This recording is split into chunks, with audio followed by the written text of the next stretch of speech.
Welcome to the Manders Mindset podcast. Here you'll find both monologue and interviews of entrepreneurs, coaches, healers, and a variety of other people, where your host Amanda Russo will discuss her own mindset and perspective and her guest mindset and perspective on the world around us. Manders and her guests will help explain to you how shifting your mindset will shift your life.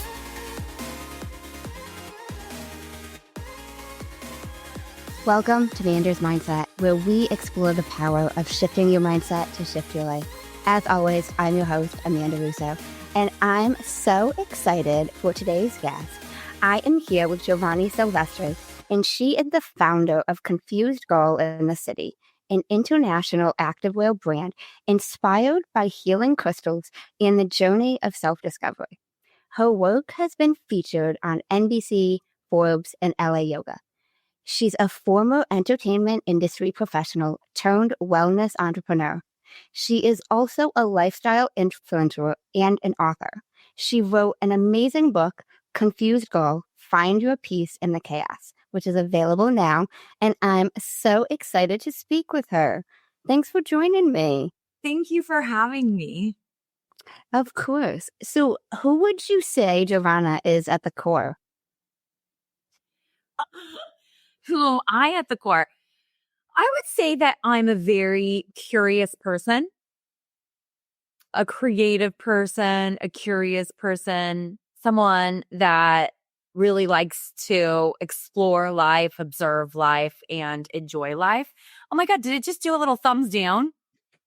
Yeah. Why? But like if I do certain hand movements, it does something. Usually it gives me a thumbs up or balloons or something. I don't like this thumbs down situation. I've never seen that before. Thumbs down, you're curious. Thanks a lot. Oh my God, StreamYard. I have never seen that before. No, everybody, this happens to me, but it usually always gives me a thumbs up. I guess it didn't like my answer. So whatever. Have you always been a curious person? Yeah, I was a very curious child. I was one of those annoying kids that asked why. Well, why? My parents were like, shut up, just because. Yeah, I always was curious about things. I'd always ponder things. And then when I was at 10 years old, I started writing poetry. I entered poetry contests. It's really interesting when you kind of go back to childhood before you became a full-fledged adult and you've been brainwashed by society and all the things. It's interesting to kind of see how you were, like ask your parents how you were and remember the things you gravitated toward, because I never thought I would write a book. I went to school for business. I didn't go to school for writing. I didn't consider myself a writer, but I wrote poetry when I was 10 years old and won contests for it. So it's just interesting how, as we are as a child, shows us a lot about how we might become as adults before we're maybe pushed in another direction. Now, childhood, your family dynamic, can you tell us a little bit about that? Any siblings? Yeah, so my father is actually from the south of Italy. He's from a town close to Napoli. And my mother is Irish American. And so they met in California and got married and opened up an Italian restaurant. And so I actually grew up working in my parents' Italian restaurant, which honestly, growing up, that was just normal. But nowadays, I feel like you hardly ever see families working in restaurants together, especially in California. Everything's kind of owned by a group or an organization. I mean, I would say my family was the best when we were working together. We didn't know how to actually enjoy each other and have fun outside of work. We were a good working family. And our lives did revolve around the restaurant. Did you go to college? I went to USC, University of Southern California. And so that's when I moved to Los Angeles. And I got a degree in global business. And then after that, the cool thing to do back in the day, which is really kind of not the cool thing anymore, was work in Hollywood. That's kind of what everybody was doing. And the networking was great and the parties were amazing. So I started working in the entertainment industry, and it was a great experience. It was definitely, and I write about this in my book, it was like a school of life. I learned a lot about different personalities and about myself and about what I wanted. And I am a very sensitive soul. And the narcissism and the egos and navigating that was a lot. I was good at that because I grew up also in a family business where you encountered a lot of different people at a very young age. So I knew how to deal with people, but I'm like, I don't want to deal with these people. It kind of got to a point, I was in it for quite a few years, and I'm like, is this going to be my life? This is what my life is going to be? And there's just so many like ups and downs. I just didn't see myself in it. I was like, okay, I'm going to take a break and I'm going to go home to my parents' restaurant and I'm going to see if I want to take over their restaurant, because it was a successful restaurant. And my parents had it for 30 years. How old were you? Oh, how long ago was this? I was at this time when I went back to my parents' restaurant, I was like 26. Okay. So I'd been working in the entertainment industry after college. So like 21 to 26.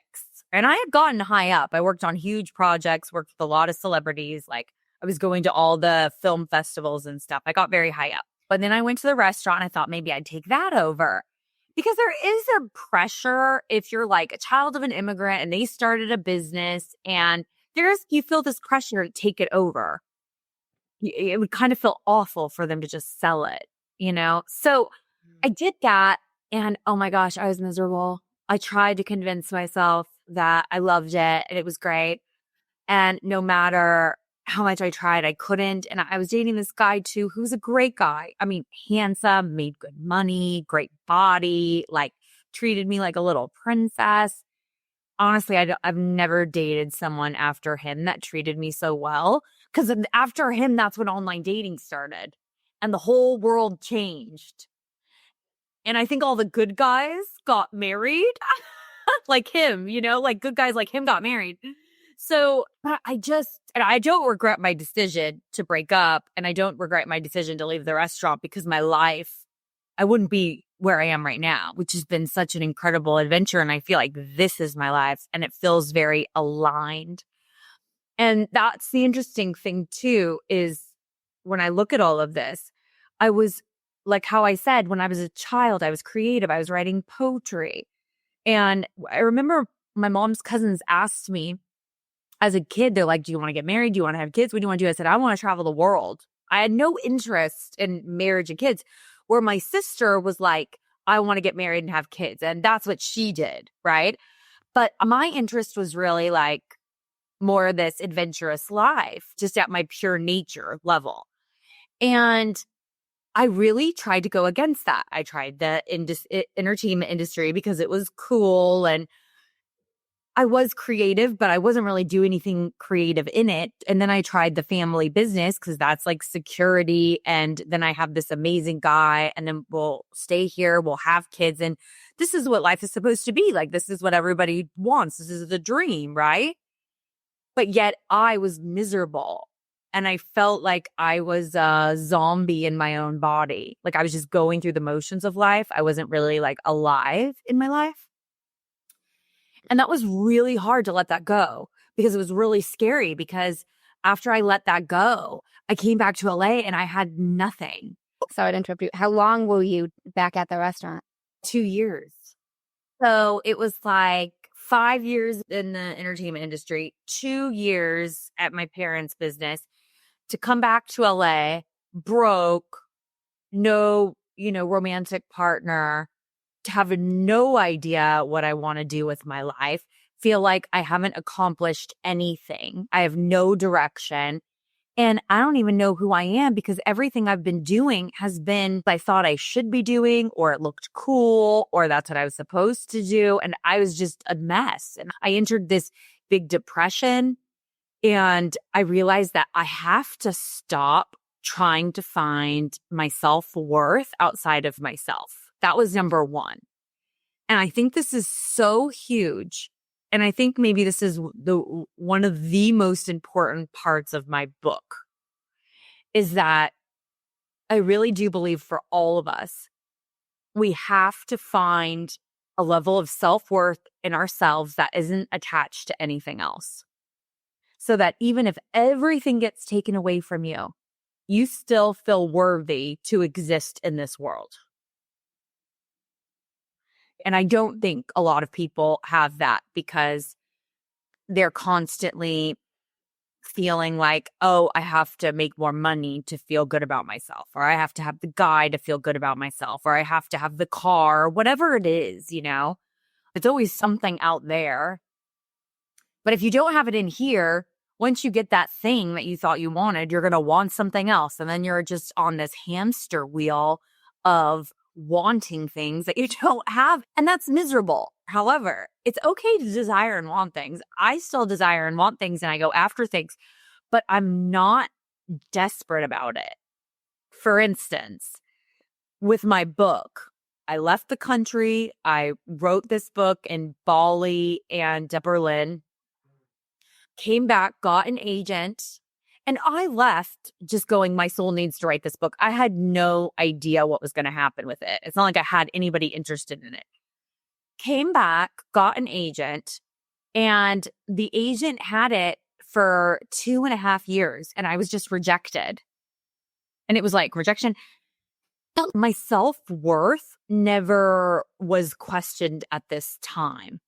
Like I thought maybe, okay, I might have to go in a different direction. I might have to self-publish. Maybe it won't get published. I thought that, but I never thought I'm less than because I don't get this published. I'm not good enough in some way because I had done the work and then it ended up getting published. So, I mean, divine timing, which I also write about, my father was dying of cancer, and 2 months before he passed away, 2 publishing companies had a bidding war on my book. And so I got a bigger advance than I ever thought I would get. I mean, the whole experience has just been out of this world amazing.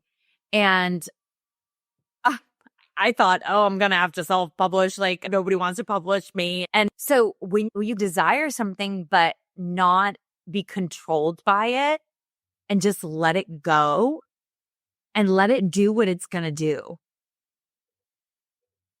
That makes so much sense. Now, you mentioned you did the inner work. What inner work did you do? Can you elaborate on that? Oh my God, years of it. Get the book, ladies. Get the book. I know. So, okay, the inner work. Well, first it started with acknowledging that I was confused and I stopped being ashamed about being confused because I felt like I didn't have anything anymore. So I didn't care so much about what people thought of me anymore because I was like, okay, fine, I'm a loser. I don't have all the things that I thought I should have. Okay, fine. So I kind of let that go, like caring so much about what people thought. So I let that go. And then I go, well, I'm confused, you know? And what's wrong with being confused? I mean, aren't we all confused to a certain degree? Nobody is born with a roadmap on how to do their life. It's like, oh, Amanda, make friends with these people, avoid these people. Definitely don't date that guy. You definitely want to date this. I mean, no one tells you these things. It's such a crazy, our lives are all we're just these little warriors on these journeys, and our life is one great experiment. And instead of being scared of it, it's like, just embrace that's what it is and be like a little investigator and start being interested in investigating your own life. So I understood that. I was like, okay, I'm going to accept this confusion. I'm not going to be ashamed of it anymore. And I started kind of realizing certain things I did have shame around and guilt around. And I started doing things to let that go. And like one thing I did was walk on the beach, and I would imagine I had a backpack on full of things I was ashamed about. We carry, especially as women, we carry a lot of shame. Men do too, though. It's different. We carry a lot of shame around our sexuality, around even like our periods, it's like, oh, hide the tampons, it can be even like generational shame. It could be even with your family and like, you're wearing a nice dress and maybe some man's like staring at you and oh, I shouldn't have worn this. I think we've all felt. Yeah, no, even like the tampon shame. I remember when I was first getting my period and it's like, oh, you put it in a little makeup bag when you walk into the bathroom like at school. So somebody doesn't see it that a female has her period. Like, right? It's like, it's we all know now. And then even when we have our periods, it's like we can get a little crazy because our hormones, it's like if I injected a man with a ton of hormones, he'd act crazy too. So it's just our hormones are just going crazy. And instead of our parents also telling us this and our teachers telling us this is normal, that you feel like this, it's normal to get depressed. It's normal to feel this way. Here are some strategies to get yourself through it. Here's some meditations that I remember growing up thinking once a month, I was legitimately crazy. There was something legitimately wrong with me. And then you kind of get shamed if you get a little hot-headed or you get a little irritated or like, oh, what's wrong with you? And it's like, we got freaking periods and some people have them worse than others. And I do. I have that PMDD, which is like, just means you have really like intense emotional ones. Anyway, going back to the shame part, we carry a lot of shame about a lot of stuff. It could be even generational. It's like shame from your family that you took on. So I was like, this needs to go because this was like a little cloud over my head, this little shadow that followed me. And so I would walk by the beach. I would imagine all of my shame in a backpack and I would put my back to the water and I would just like release the backpack, this imaginary backpack. And I would imagine it going into the water and being taken away by the waves. And I would do this every day. And it was like, I felt after doing this for a while, it's like I felt lighter and lighter. And then eventually it was just gone. That's what I think these rituals and things like this are incredibly powerful. Incredibly powerful. They actually do work. I like that. I really like analogies as well. And even like the visual of like, you're letting it go. Like it's on your back and you are letting it go. Yeah. Because it was like a heaviness on me. And I realized some of this stuff isn't even mine to carry. Some of it was like growing up Catholic. Some of it was from my family. It's not like I'm a serial killer that needs to feel bad about something. I really haven't done anything that bad. It was interesting because kind of going on that journey too, there were certain things I felt guilty about. And if I still had somebody's contact number, I actually did call them or write them an email to apologize. And some people got back to me. Some people didn't, which is fine. That's normal, but I was doing it as kind of this release to be good with myself. I wanted to be good with myself. I think that's a very important thing for all of us to be able to look yourself in the mirror and feel good about it. Definitely. I like how you mentioned about the ritual. I want to transition a tad. In the book, you mentioned about clutter and about the mindset around clutter. And I loved your ritual of before you buy something, you get rid of something else. Yes. Yes. And love that. Love that. Like I could never explain like the science around the energy of clutter, but oh my God, I talk about that a lot, like in different instances. Like you feel the anxiety of like too much shit. Excuse my language, but like too much shit. Like I feel it and it's like an energy and people are like, what do you mean it's an energy? Oh, it is. Oh, it definitely is. And I really understood that because my mother is like a mini hoarder. She doesn't need to be. It's not like our house is. I mean, her house is beautiful and it's clean and everything, but it's just so much stuff everywhere. It's everywhere. You can't open up a drawer without it being full to the brink with stuff. And growing up like that, I didn't like it.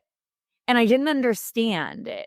And I think that's also a very generational thing. I think that generation also, they inherited like their grandma's china, and then their mother's china, and then their mother's armoire. And then all of these things they inherited and they kept, which is sweet and all, but it's like, oh my gosh, I'm going to inherit like some china and some like the armoire is going. I might keep the china, and even like special silverware that you have to polish, that you only use at holidays. It's just this stuff that our generation doesn't care for and doesn't really have, that they just like kept everything. And I mean, my mom still had like my Barbie boat from when I was a kid. I had a Barbie boat. I had like a Barbie house. She still had like all of that stuff. It's, oh my gosh. So that I actually was inspired to write that chapter because of her, because I see how overwhelmed she is all the time and how much anxiety she has all the time. And another thing, she has like the nicest appliances in her kitchen, where my appliances are 20 years old, but they still work, right? And they're just like average appliances. My dishwasher doesn't need a special dishwashing thing. My mom's dishwasher needs special salt. That is hard to get, by the way. There's like one shop in our town that actually had this. You had to pre-order it, okay? Then she would have to like put this special salt in and then run this special dishwasher. And this dishwasher just beeped like crazy. I was like, this is the most annoying dishwasher I have ever seen. Also with her cappuccino machine, also very annoying. It was like built into the wall. And it just always needed something. And it would tell you, I need to be defiltered. I need this. And she couldn't just pour like tap water in it. She had to get like filtered good water. In my cappuccino machine, I just get my tap water and pour it in there. No big deal. So I was like, wow, with expensive things comes a lot of maintenance. And I was like, I don't understand how this is luxury. Like luxury for me is less work, not more work. Yeah, luxury for me is like cleaning like a few things, not like a ton of things. So my definition of what luxury is and what I value really was kind of defined by a lot of my mother's stuff. I went in the opposite direction. And then what was the real pivotal point for me, where I really realized you really don't need that much, is when I left the country for 2 years. And I rented out my place. I left with... When you went to Bali? Yes. And I left with just a suitcase, a backpack, my laptop. And I left... Did you know you were going for 2 years? I thought I was going to go for a year. I didn't think 2 years, but I'm so happy I did, because I left in 2018. So I got to do it before COVID, and everything changed so much after COVID. I was really happy to experience Southeast Asia and even Europe for a year before COVID. Only for a year, and then Berlin for a year. And I just really realized, wow, I'm living such a good life out of one suitcase. And you need more moisturizer, you go to the store, you buy more moisturizer. You need more shampoo, you go buy shampoo. You kind of just need like the basic things. And then when I came home, I was almost kind of disgusted about how much everybody had to have, because we don't even realize it, and we think we have to have this and this. It actually, life is a lot more freeing. Life was really freeing out of a suitcase. So did you become more minimalistic opposed to your travels? Yeah, definitely. I already was, but I definitely became more minimalistic. And that's when I came up with the ritual, because I just have one suitcase and it's really annoying to travel with too much stuff. So when I did buy something, I would give away something else. And that became my little ritual.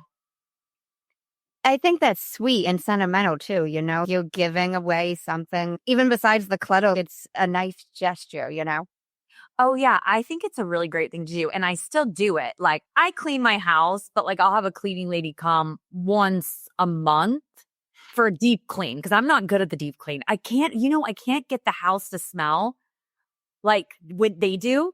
When they come in and do it, it's like the house just smells and feels so clean. I'm like, I can't do that no matter how hard I try. I just am not talented in that arena. So once a month she comes and Alejandra comes and she'll leave with just a bag full of stuff. Like shoes, clothes, treat, whatever. She always knows, okay, like I'm going to leave with some stuff. You take it or give it to people you know or I actually love giving away stuff. It feels so good. I agree.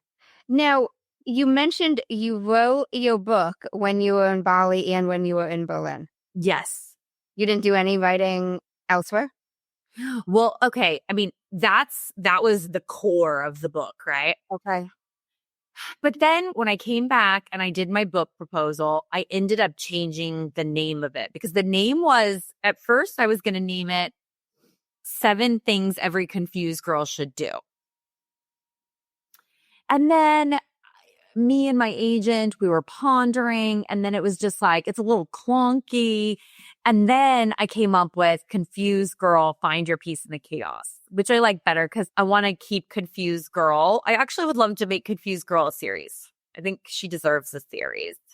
So it's great how that turned out. But it's like everything just kind of naturally evolved. And then when the publishers got the book, there was a lot of rewriting I had to do, and I ended up adding 2 chapters. I added the chapter about minimalism, the one that you mentioned, that was inspired by my mom, because she's not a minimalist.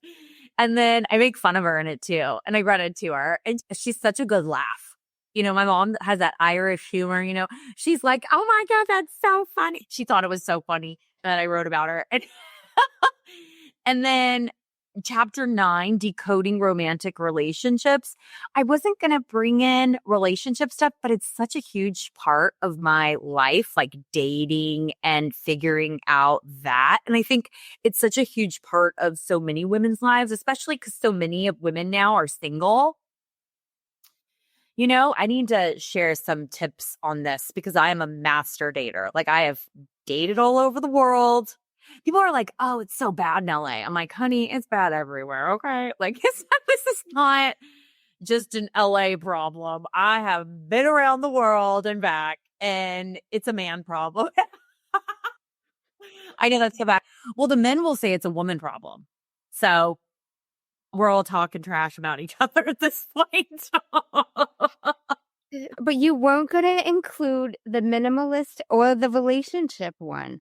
Yeah, it wasn't originally in the manuscript. No. Wow. I think it's really fitting and really good that you did, because I think the confusion even ties into the minimalism. Even like your mom maybe not knowing, is it time to part with this? My mom struggles with the same. Like even this is from so-and-so. Mom, you were not even close to them. Just because give it to you, we're going to keep it forever. And I'm like the energy of like, you don't like her, but here's this chest that we're going to stick in the basement, and I'm going to try to throw out in 30 years. No, I know. It's very much like that. It's like they attach their sentimental value to material things like hardcore. I have sentimental value toward my dad's jewelry and maybe some pieces of clothes that he had, right?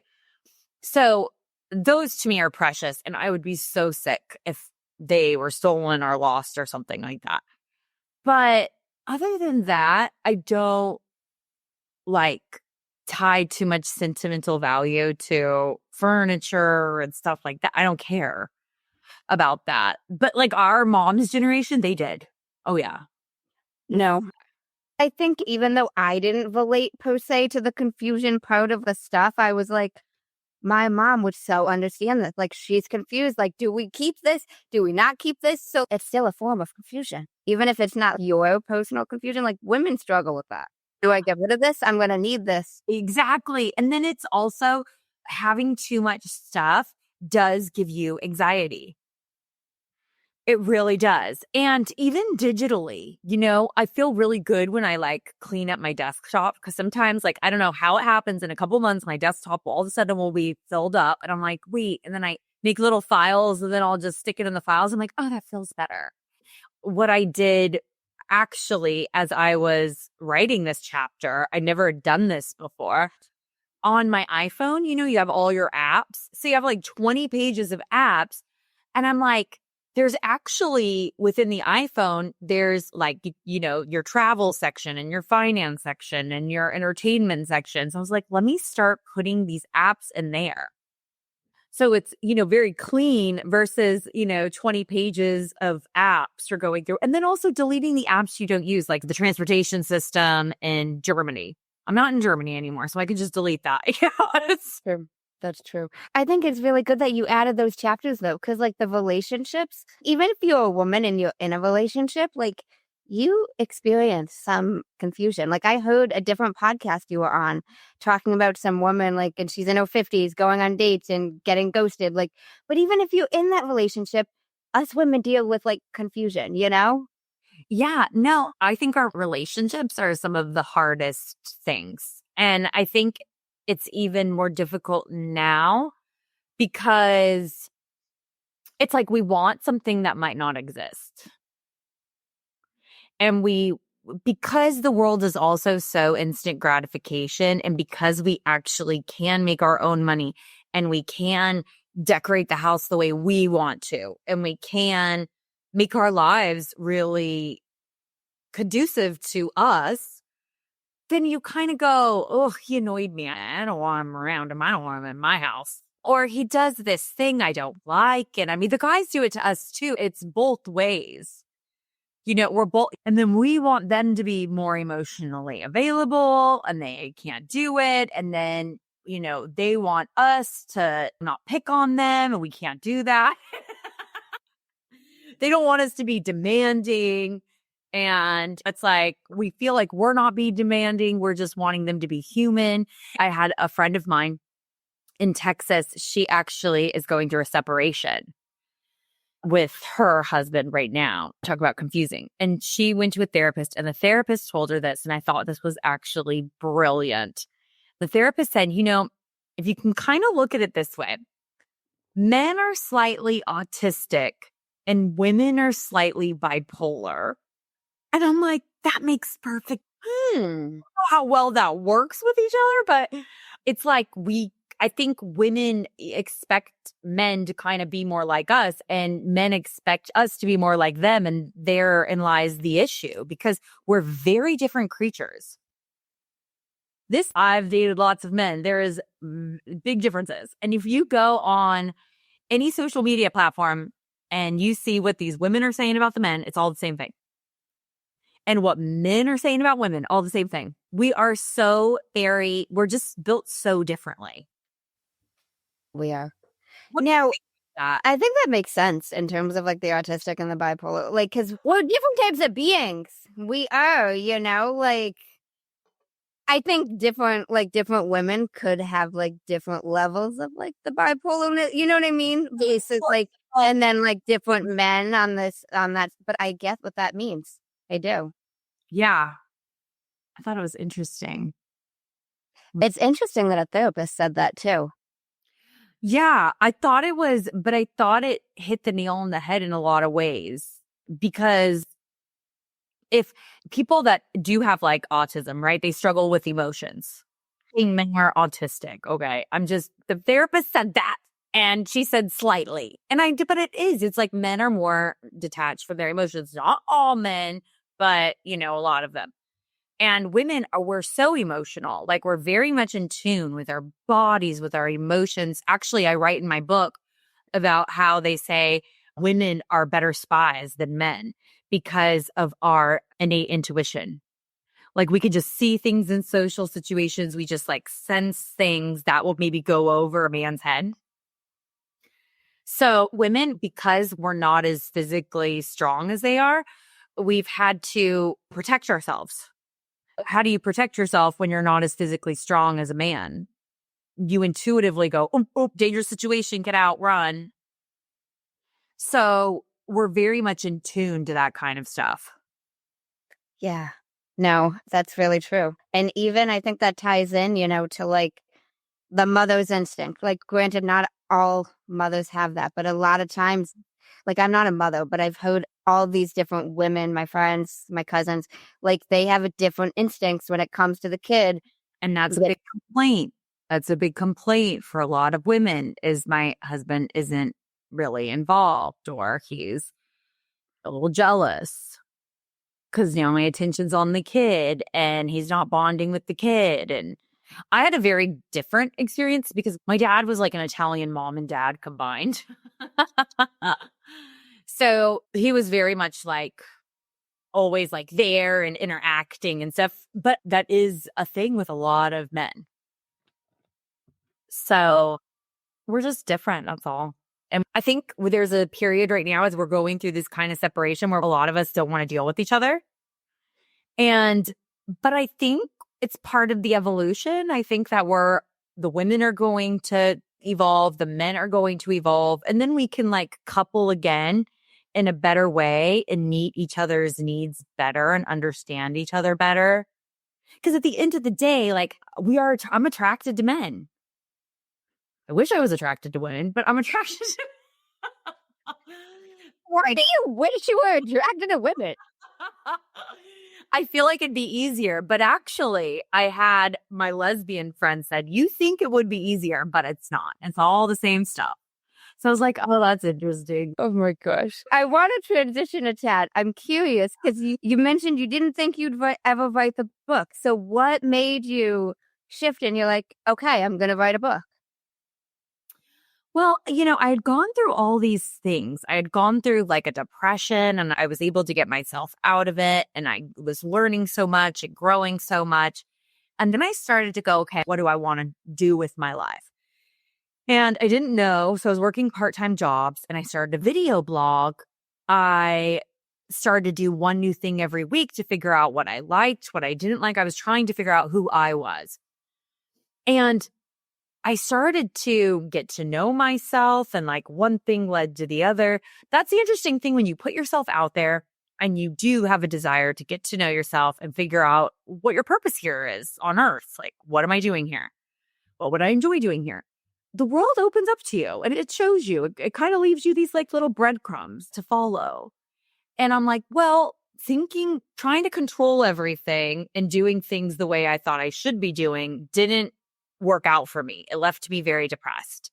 So now let me try to do this woo, follow the universe stuff, which does feel very woo and feels like kind of scary because you're like, what the heck am I doing? Am I some crazy hippie that's not on drugs, But I'm like, okay, that didn't work. Very logical. I'll see if this works. And so I just started following the breadcrumbs and it was just like one thing led to the other. And I ended up starting a yoga wear line kind of before everybody started yoga wear lines. Like Lululemon was very niche and there was just a couple of yoga brands. And so I'm definitely like an OG of the yoga leggings. And so I created a line and it did really well for around 5 years. While it was doing well, and my Instagram following was building up. And it was so weird. I was driving to my parents' house and it was just like, hit me, you're going to write a book. And then I got all excited. Like my whole body just was like flooded with joy and enthusiasm. And I was just so excited. And I thought, okay, but I'm going to do this differently than I've done everything else in my life. I'm not going to be like a bulldozer that needs to get it done right now. I said, no, I want to organize my life. I want to leave the country and I want to write it abroad in a very peaceful setting. And I want to enjoy this. I want this to be done in a state of joy and not a state of overwhelm. I love that. I love that approach. You want it to be done in a state of joy. And you knew you wanted to write it abroad. Yes, 100%. Wow. Okay. So did you wait to start writing until you left? Yep. Yeah, I did not write. And the whole thing was written while I've been abroad. And so when did you go to Bali after this revelation that you're like, I'm going to write a book? How long after that did you go to Bali? So it was a year. It took me a year to organize. It took me a year to organize my life, and I made my business completely mobile. I had to change things around and then organize myself to go, rented out my place. And so it did take a year to do that. So nothing about this book situation was quick. I mean, from the time I left, from the time I got the idea, it's been 8 years. Now, is there a reason you went to Bali? Well, I had a friend that had been in Bali and they're like, you will love it. One, it's inexpensive. And I wanted to be in an inexpensive place because I didn't want to have to worry about money. And it's also the type of place where you can eat out every day. And it is very touristy, so they have amazing restaurants and the scenery is gorgeous. And it's also very spiritual, and the yoga scene's really big there because I was like, I want to do yoga every day. Then I want to go to a cafe and write. And I just rented a little hole in the wall. I mean, I didn't have a kitchen. I didn't have anything luxurious because I was like, I'm going to eat out every day. And then they would come in my place and clean it every day. I think I paid like $460 a month for it. And then I spent about $30 on food a day. Cause I mean, I was having like cappuccinos and green juices and a coconut and like, nice chicken and rice. And so most of my money went to food actually. And then I got to explore the island and my friend highly recommended it. And then of course, like Eat, Pray, Love, she went to Bali and it was just, there was a hype around Bali at that time. I think there still is a little less, but there was definitely a hype around Bali. And I'm like, I gotta go. It just hit all the things for me. Like I went to Thailand for 2 months and I did like Thailand, but there's not as big of a yoga scene there. I love Balinese people. They're just, oh my gosh, their eyes like have light. They have light coming out of their eyes.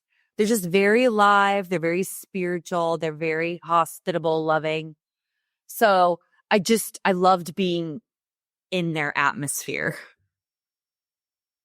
I get that. Wow.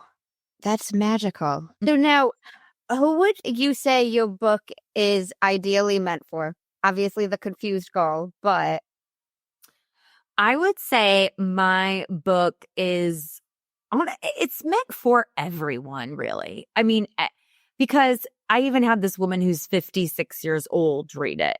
And she was like, this is so refreshing. It's such a good reminder, like that even when you're older, you don't have all the answers. And, there are tools that and even she said for her daughters, like she picked up tools from the book that she can help her daughters with and stuff. So I think it's for everyone, but probably ideally it's like 20s, 30s, 40s, probably in that range.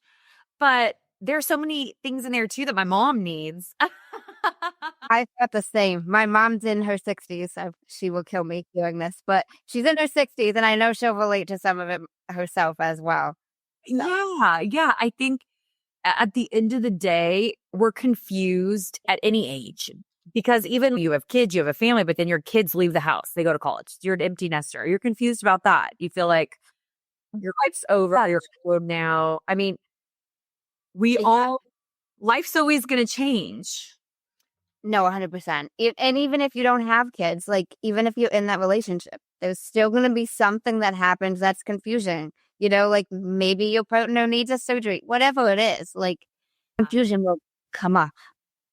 What's the best? So it's really just, I just wanted to give a guideline to people who are going through confusing moments and also reminding them to reconnect with themselves and ask themselves, okay, what do I really feel? What do I really want? And giving permission to be with yourself, because that's honestly the most important thing. That's where all the good answers come from. Yeah. Permission to be with yourself. I love that. And I love the title you went with, Confused Girl. That was perfect. I like that one better than the seven things. Just my opinion. So much better. It's so much better. Well, thank you so much for speaking with me. I really appreciate it. Well, thank you for having me. Of course. Have you heard of a man named Jay Shetty? Oh, yeah. I love him. I'm a big fan. He has a podcast called On Purpose, and he ends it with 2 segments, and I stole them. I give him a little bit of credit because they're not my questions. Okay. First segment is the many sides to us. There's 5 questions, and they need to be answered in 1 word each. Oh, geez. Okay. Hard for me. What is 1 word someone who was meeting you for the first time would use to describe you as? Energetic. What is 1 word someone who knows you extremely well would use to describe you as? Hysterical. What is 1 word you'd use to describe yourself? Curious. What is 1 word that if someone didn't like you or agree with your mindset would use to describe you as? Aggressive. What is 1 word you're trying to embody right now? Fun. Second segment is the final 5, and these can be answered in up to a sentence. What is the best advice you've heard or received? Okay, wait, these are no longer 1 word. These are a sentence. Okay, a sentence. Okay, the best advice I've ever received. I think life is short and you have to enjoy it. Why is that the best? Because I think, it is short and you don't know when you're going to be taken away. And if you don't enjoy some of it, then what's the point? Yeah, no, that's so true. What is the worst advice you've heard or received? He's just not that into you. Why is that the worst advice? I hate when people say that because it's like they're just trying to quote the movie. And I just find in a lot of situations, I will never say that to a girlfriend because the world is so weird right now. And I'm like, yeah, maybe he's just not that into you, or he's just really shy, or he doesn't have his life together, or he thinks like he's scared of you. There's a lot of other different things than he's just not that into you. And I just think people use that as like a blanket statement for everything. And I think it's hurtful. And I know I've been hurt by it. And I also knew when it was true and when it wasn't true. That's true. What is something that you used to value that you no longer value? Designer clothes. If you could describe what you would want your legacy to be as if someone was reading it, what would you want it to say? Confused girl. That's it? Yeah, I'm good with it. I'm at peace with that. If you could create 1 law in the world that everyone had to follow, what would it be? And I want to know why.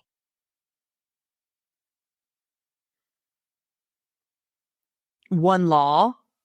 This is going to sound harsh, but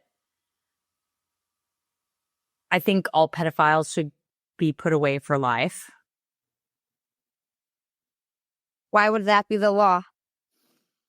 Because I think the destruction that they do to people's lives is just like the worst kind of destruction. And I don't think those people should get out of jail, or I think they should be in jail for life. They should never be around other people. They should just be together, put away somewhere on an island. And yeah. Well, thank you so much for speaking with me. I appreciate it. This was a blast. Thank you so much. Thank you so much. I really enjoyed it. And that was really fun because, just to let everybody know, we didn't rehearse that. I had no idea. Like, that was totally off the cuff. You're so funny. Perfect. And where can listeners connect with you? So you can go to my Instagram at ConfusedGirlLA. You can also go to my website, confusedgirlinthecity.com, and get my book. If you actually pre-order my book now, you'll enter to win a 2-night stay in Maui in an oceanfront room in my favorite hotel. Yeah, and a $100 gift card to my store. So like this is from my store, this crop sweater. So, and you could just, go to my website and then there's all the links. You can get my book on Amazon, Barnes and Nobles, and Target. Awesome. I will link all of that in the show notes. And I do just like to give it back to the guest. Any final words of wisdom you want to share? I just think that you all need to go out and buy my book. Okay, those are my no. Oh, no, I think it's really important, especially right now, because the world's so chaotic and the media and the news and it's all crazy. I think it's really important to connect with yourself and ground yourself and have things within the day that you really enjoy and just feel grateful for, whether that's a walk, whether that's, I love my cappuccinos in the morning. I just like sit there and I'm like, I'm so grateful for you. As I wake up, I think those are the moments in life, the simple moments. But if you can't appreciate those, you won't be able to appreciate the big ones. So, yeah. That's facts. That's facts. Thank you so much. Thank you, Amanda. This was fun. Thank you. Of course. And thank you guys for tuning in to another episode of Manders Mindset.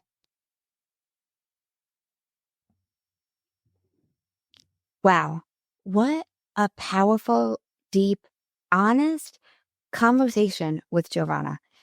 I had to pause and reflect really deeply throughout this conversation. And there's a few takeaways I want you to hold on to. First and foremost, confusion is not failure. It's an invitation. Giovanna reminded me that being confused doesn't mean you're broken. It means you're in the middle of figuring it out. And that's brave. Her willingness to own her own confusion instead of hiding it was not only refreshing, it was so empowering. She also mentioned self-worth has to come from within. This might be the most important message of the entire episode. If everything is external, your job, your relationship, your status, your kids, if it all went away tomorrow, would you still feel worthy? That's also why I start the podcast with, who would you say you are at the core? Outside of the mom, outside of the author, outside of all of these things. If that went away. Giovanna's journey made it clear that doing the inner work is non-negotiable if we want peace and bliss. Also, rituals can be very transformational. I loved her visual of taking a daily beach walk and imagining herself releasing a backpack full of shame into the ocean. Or maybe you're just on a walk and you're releasing this backpack full of shame and letting it go, getting it off of your back and releasing the heaviness. That image hit me hard. Because we're all carrying stuff that isn't ours to carry. Letting go can be spiritual, and it can also be simple. Also, next, Giovanna talked about minimalism. And it's not just about decluttering your home. It's about clearing space in your mind and your mindset. The way Giovanna connects clutter to energy and her practice of giving something away when she brings in something new was a great reminder that less truly can be more. Lastly, you can be curious, fun, and evolving at any age. It's not just for your 20s and your 30s. Her story shows that no matter how far off course you go or you feel, you can always return to yourself, reset, and begin again. That is what personal growth is all about. If Giovanna's story resonated with you, her book, Confused Girl, Find Your Peace in the Chaos, dives even deeper into everything we talked about. Self-worth, healing, confusion, and clarity. I highly recommend reading it. And as always, thank you guys so much for tuning in to another episode of Manders Mindset. I hope this episode helps you realize that no matter what you're confused over, it's okay, because everyone is confused about something. Just keep going. You got this. If you enjoyed the episode, I'd really appreciate it if you left me a rating, left a review, and shared the episode with anyone you think would benefit from hearing this. Thanks, guys. Until next time. In case no one told you today, I'm proud of you. I'm rooting for you. And you got this. As always, if you enjoyed the show, I would really appreciate it if you would leave me a 5-star rating, leave a review, and share it with anyone you think would benefit from this. And don't forget, you are only one mindset shift away from shifting your life. Thanks, guys. Until next time.